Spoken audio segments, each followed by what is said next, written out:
aja. Kembalikan aja jabatan ketua OSIS itu sama si Rifki. Dan saya berpikir dia lebih layak, lebih smart, pola pikirnya lebih amazing, lebih melindungi kawan-kawannya, melindungi sahabatnya. Jangan ke si Ardi, dia yang bikin malu, saya yang kena getahnya. Kita guru-guru nanti Pak, harus dipikirkan Pak. Menurut Bapak macam mana? Baiklah Pak Togar, biar saya pertimbangkan dulu.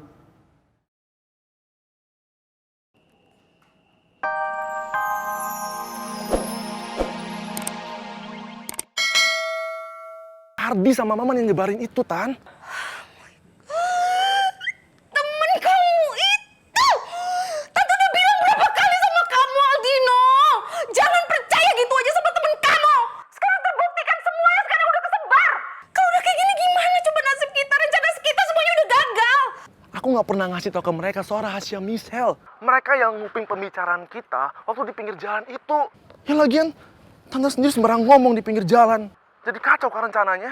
Terus kamu nyalain Tante gitu, hah? Kan emang Tante yang salah. Karena Tante ngakunya, Tante mau balas dendam demi aku. Tapi kenyataannya apa? Sebenarnya, Tante cuma mentingin Om Roy aja kan? Dan Tante tahu, gara-gara itu, bahkan mamanya Michelle tuh udah mandang aku buruk, tau nggak? Aldino! Ngeselin banget sih punya ponakan. Padahal aku selama ini udah manjain kamu, udah nurutin semua mau kamu, tapi apa yang kamu kasih ke aku?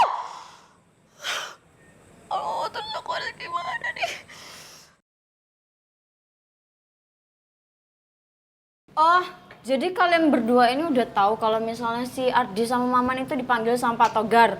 Aduh, bergedes iki. Udah pasti ini ada urusannya sama Michelle. Emang anak Iba. Gak ada kapok-kapoknya, gak ada habis-habisnya mau cari masalah. Mama menurut beta toh, ini sudah tidak bisa lagi dibiarkan. Ardi CS itu, kata orang semua batul-batul harus kasih pelajaran ke orang sekarang. Sini lu. Ngomong kayak gitu terus. Gak usah cari perkara terus, Nadif. Kalau ini semua jadi bumerang buat kita gimana? Coba ya. Udah deh, mendingan sekarang kita nunggu Rifki biar kita tahu permasalahannya tuh kayak gimana yang sebenarnya, oke? Gak usah balas dendam. Gue setuju sama Rika. Bener. Balas dendam. Iya, jangan jadi bumerang. Kayak lu ini, ngagetin Bella sampai tuh anak pingsan. Jangan salah ngomong dong, kan bete dia. Ya ampun. Kawan beta bilang buat Ale, beta minta maaf karena kemarin itu beta sudah melakukan hal yang gegabah. Itu karena apa? Kamu orang juga semua sudah tahu toh. Karena beta terlalu emosi. Nggak bisa nahan emosi atau nggak bisa nahan cinta sama Nona B? Enak! Masuk! Masuk!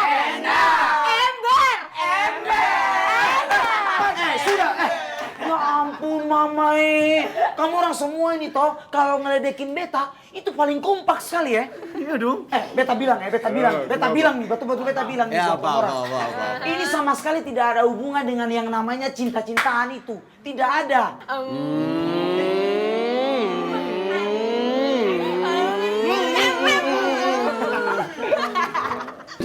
Hah? Rifki? Rifki.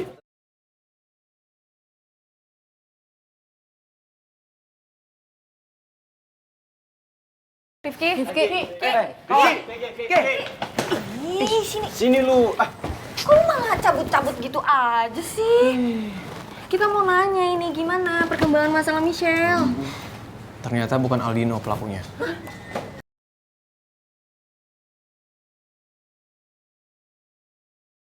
Tapi Maman sama Ardi. Berarti benar kan, Rel? Dari kita lihat. Udah gua harus cabut sekarang. Langsung kok cabut sih, Ki? Ya gua nggak bisa di sini, Fa. Gua harus ketemu Michelle, gua mau nemenin dia. Nggak tega gua sama dia. Ya udah sabar dulu dong. Udah deh, lu nggak usah aneh-aneh ya. Lu nggak usah nambah-nambahin masalah deh. Emangnya lu mau kena semprot Pak Togar lagi? Ya Ki, udah sabar dulu. Lu jangan bersikap gegabah lah.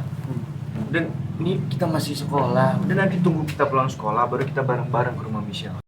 Ya mendingan sekarang kita pikirin gimana caranya biar Michelle itu percaya sama kita. Kalau kita tuh tulus sayang banget temenan sama dia. Tanpa harus peduli sama masa lalunya. Setuju.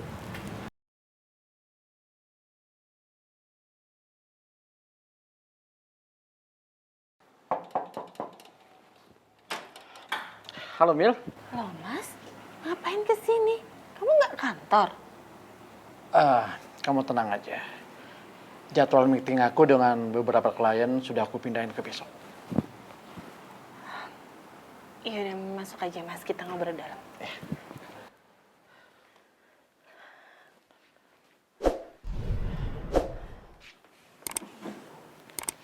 Aku nggak ganggu kamu kan?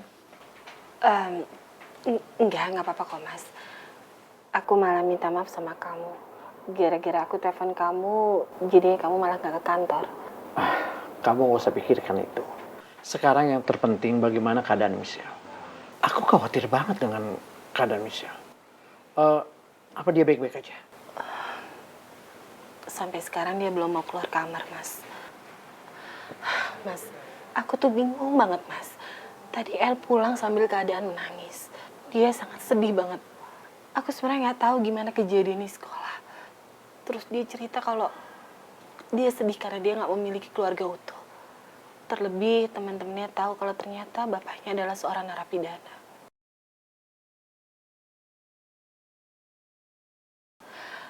Aku nggak tahu harus gimana. Aku nggak mau kalau El itu terpuruk dalam masa lalunya, Mas. Mel, udah. Kamu tenang dulu ya. Kamu jangan terlalu overthinking dulu. Kita kan juga nggak tahu apa sebenarnya yang terjadi di sekolah. Mungkin lebih baik aku telepon Rifki untuk cari tahu dulu ya. Boleh, Mas.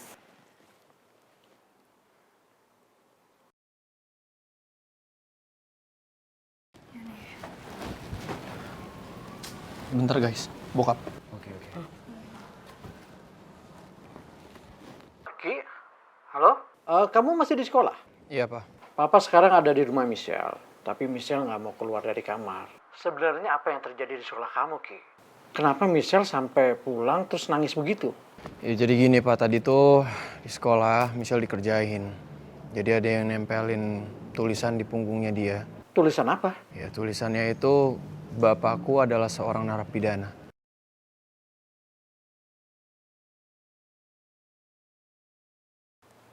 Siapa yang melakukan? Apa Aldino? Bukan pak, tapi teman-temannya Aldino. Pak, papa jujur ya sama aku. Papa sebenarnya tahu kan soal ini. Kenapa papa nggak ada pernah ngomong sama aku? Nanti Papa jelasin sama kamu ya. Iya.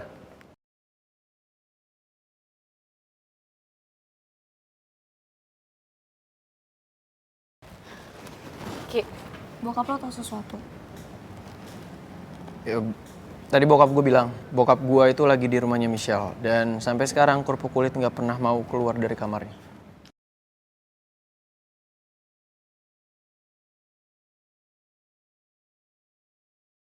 Maafin gue ya kerupuk kulit, lo pasti butuh gue sekarang. Tapi gimana caranya gue bisa dampingin lo sementara lo tuh marah banget sama gue? Tenang.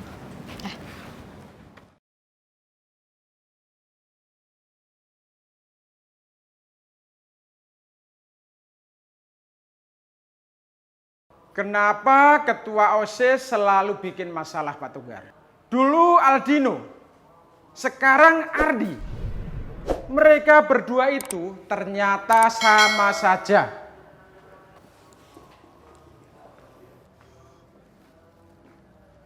Ai terus terang aja, saya bilang sama Pak Basuki, kalau kita lihat sebagai ketua OSIS si Ardi, ini menurut saya nggak layak Pak.